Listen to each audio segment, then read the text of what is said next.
Hello everyone, स्वागत आहे तुमचं पुन्हा एकदा आपल्या युट्यूब चॅनलवर. बघा, सिम्प्लिफाईड एडबुक 2024 आणि 2025 आपण ज्या पद्धतीने कंटिन्यू केलेली आहे आणि एंड केलेली आहे, त्याच पद्धतीने आपण ही लक्षवेध सिरीज पण घेत आहे.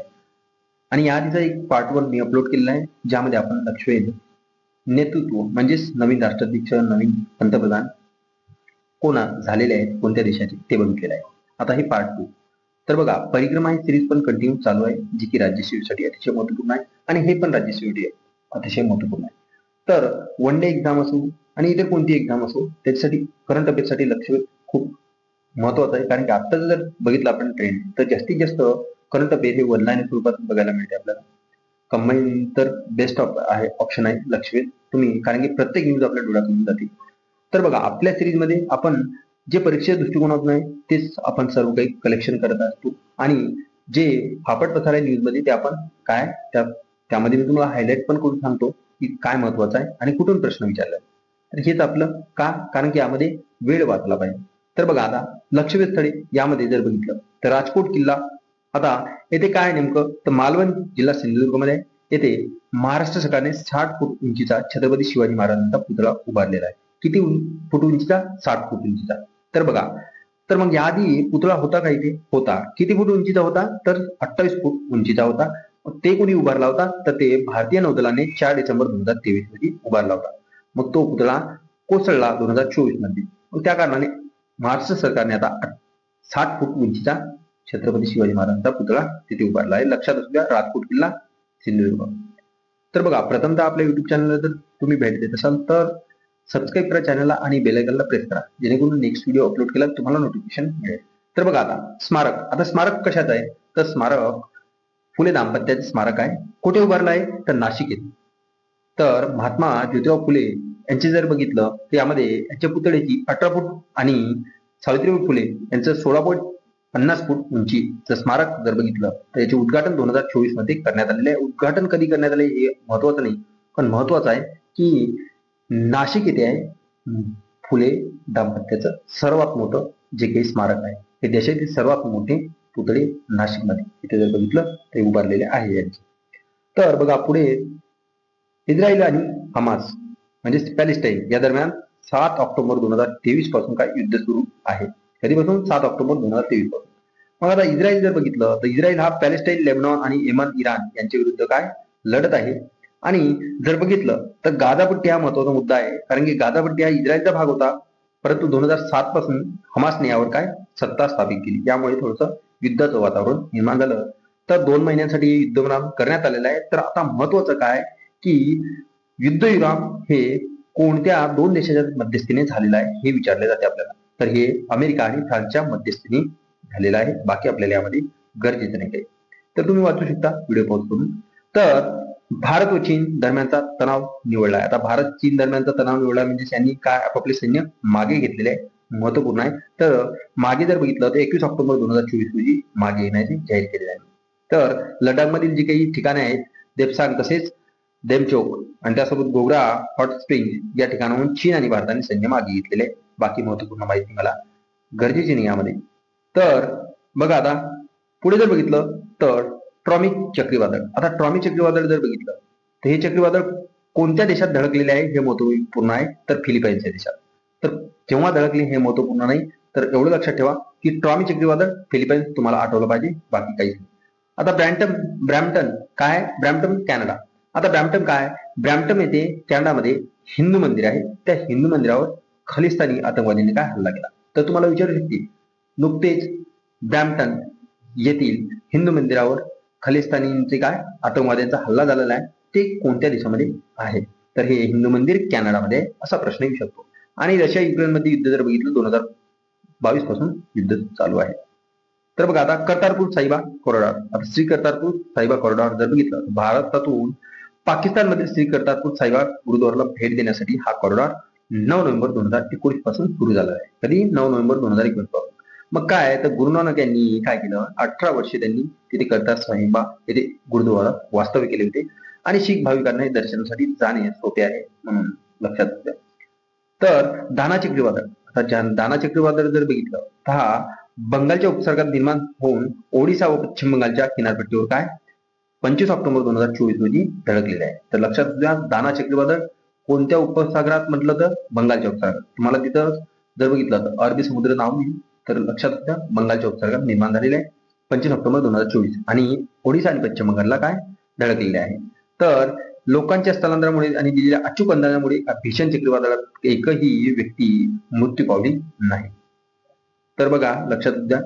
आणि ओडिशातील धामरा आणि भितरकनिका दरम्यान दाना चक्रीवादळ 25 ऑक्टोबर 2024 रोजी धडकले. आता कधी केव्हा धडकले हे महत्वाचं नाही, तर लक्षात द्या दाना चक्रीवादळ बंगालच्या उपसागरात निर्माण झाले आणि ओडिशा आणि पश्चिम बंगालला धडकले.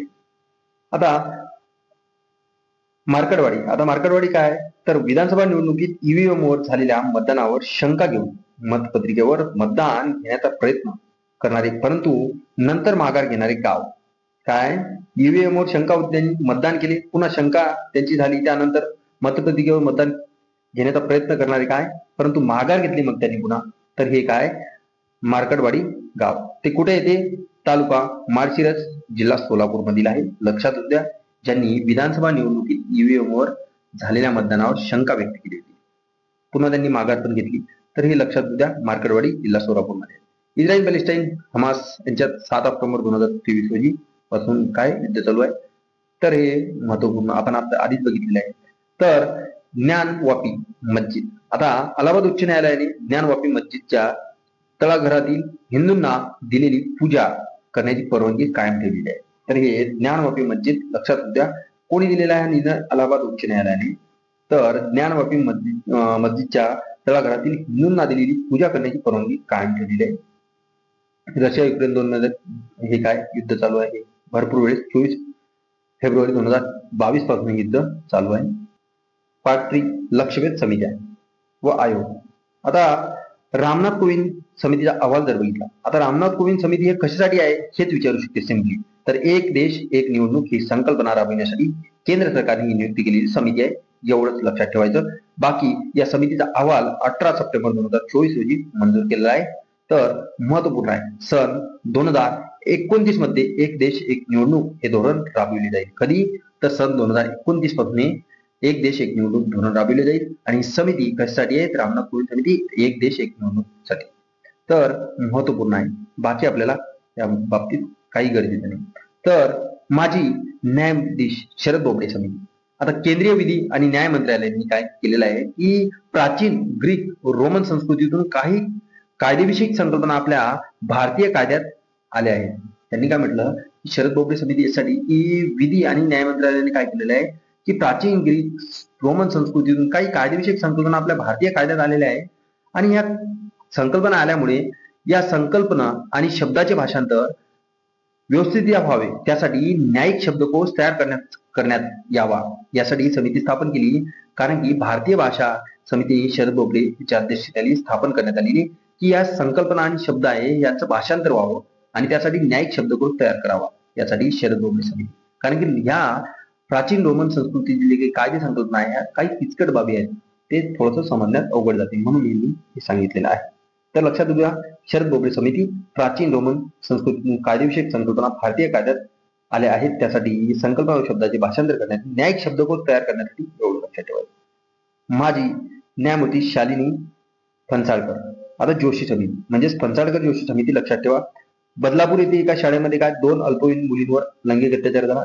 त्या घटनेच्या पार्श्वभूमीवर शालेय विद्यार्थ्यांवरील अनुचित प्रकार रोखण्यासाठी ही समिती स्थापन करण्यात आलेली आहे, शालिनी फणसाळकर जोशी समिती, एवढं लक्षात ठेवायचं. तर सुधाकर शिंदे समिती. आता धनगर समाजाला आदिवासी प्रमाणपत्र द्या, त्या देण्याप्रकरणी ही समिती आहे, सुधाकर शिंदे समिती.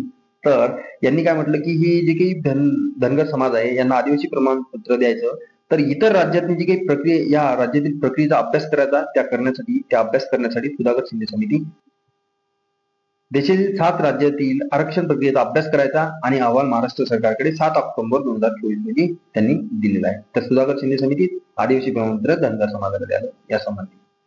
माजी न्यायमूर्ती अनंत मनोहर बदर समिती. आता सर्वोच्च न्यायालयाच्या निकालानुसार अनुसूचित जातींच्या आरक्षणात उपवर्गीकरण करण्यासाठी ही समिती आहे, लक्षात द्या. अनंत मनोहर बदर समिती जर बघितली तर अनुसूचित जातींच्या आरक्षणात वर्गीकरण करण्यासाठी समिती आहे. सुधीर मुनगंटीवार समिती. काय की 2010च्या पहिल्या सांस्कृतिक धोरणाचे पुनर्विलोकन करण्यासाठी 2010चे जे काही पहिले सांस्कृतिक धोरण आहे त्याचे पुनर्विलोकन करण्यासाठी सुधीर मुनगंटीवार समिती महत्वपूर्ण आहे. थोडस एक पीडीएफ थोडीशी ब्लर झालेली आहे. तर सुरेश प्रभू समिती, केंद्र सरकारने नवीन राष्ट्रीय सहकार धोरण आखण्यासाठी ही समिती स्थापन केलेली आहे. सुरेश प्रभू समिती कशी, केंद्र सरकारने आता नवीन सहकार धोरण राबवायचं आहे, त्यासाठी सुरेश प्रभू समिती महत्वपूर्ण आहे. इस्रोचे माजी अध्यक्ष के राधाकृष्ण समिती, आता राष्ट्रीय पात्रता परीक्षा नीट यूजी आयोजित करताना राष्ट्रीय चाचणी संस्थेची म्हणजेच किंवा एनटीएच्या कामकाजात आढावा घेऊन म्हणजे या परीक्षेतील सुधारणा करण्यासाठी, म्हणजेच काय आहे की नीट यूजी परीक्षा पारदर्शक घेऊन गैरप्रकारापासून ही परीक्षा मुक्त करण्यासाठी, एवढं लक्षात ठेवा. नीट यूजी जी परीक्षा आहे यांना गैरप्रकारापासून काय ही परीक्षा मुक्त करण्यासाठी ही इस्रोचे माजी अध्यक्ष काय के राधाकृष्ण समिती यांनी स्थापन केली, यांच्या अध्यक्षतेखाली. उमाकांत दांगट समिती, महाराष्ट्रातील जमीन महसुलाच्या जुन्या कायद्यात काल सुसंगत बदल सुधारणा करण्यासाठी ही उमाकांत दांगट समिती आहे. म्हणजे जमीन महसुलाचे जे जुने कायदे आहेत त्यामध्ये सुसंगत बदल करायचे, तर उमाकांत दांगट समिती. मनुगौर समिती, उत्तराखंड राज्यात समान नागरी संहिता या मनुगौर समितीच्या शिफारशीवर लागू करण्यात आलेली आहे. तर बघा लक्षात द्या की उत्तराखंड राज्यात समान नागरी संहिता लागू केली तर ही कोणत्या समितीच्या शिफारशीनुसार लागू केली, तर मनुगौर समिती लक्षात द्या.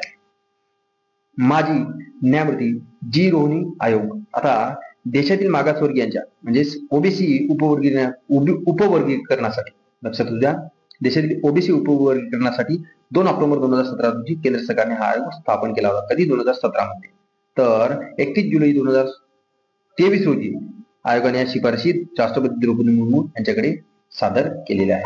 तर लक्षात द्या जी रोहिणी आयोग काय, मग ओबीसीचे उपवर्गीकरणासाठी आहे. तर याआधी आपण अनुसूचित जाती उपवर्गीकरणासाठी आपण बघितला होता, एक समिती बघितली होती आपण. मंडल आयोग, सन 1979 साली मंडल आयोगाची स्थापना करण्यात आली होती. तर आयोगाने 3443 जातींचा मागासवर्गात समावेश करण्यासाठी शिफारस केली. तर मंडल आयोग लक्षात घ्या मागासवर्गीयांसाठी. तर तसेच मागासवर्गीयांची संख्या 52% असल्याचे समोर आले होते. तर मंडल आयोग सन 1990 साली लागू केला. तर मंडल आयोग कधी लागू केला, तर 1990 साली लागू केलेला आहे. आणि मंडल आयोग कशासाठी, तर मागासवर्गीयांचे काय 3743 जातींचा मागासवर्गात समावेश करावा असं शिफारस केली होती. जे एन पटेल समिती, आता जे एन पटेल समिती 1 जानेवारी 2018 पासून पुणे जिल्ह्यातील कोरेगाव भीमा हिंसाचार प्रकरणी चौकशी करायची यासाठी जे एन पटेल समिती आहे. लक्षात द्या भीमा कोरेगाव हिंसाचार प्रकरणाची चौकशी करण्यासाठी 2018 रोजी इथे जे एन पटेल समिती ही काय नेमलेली आहे.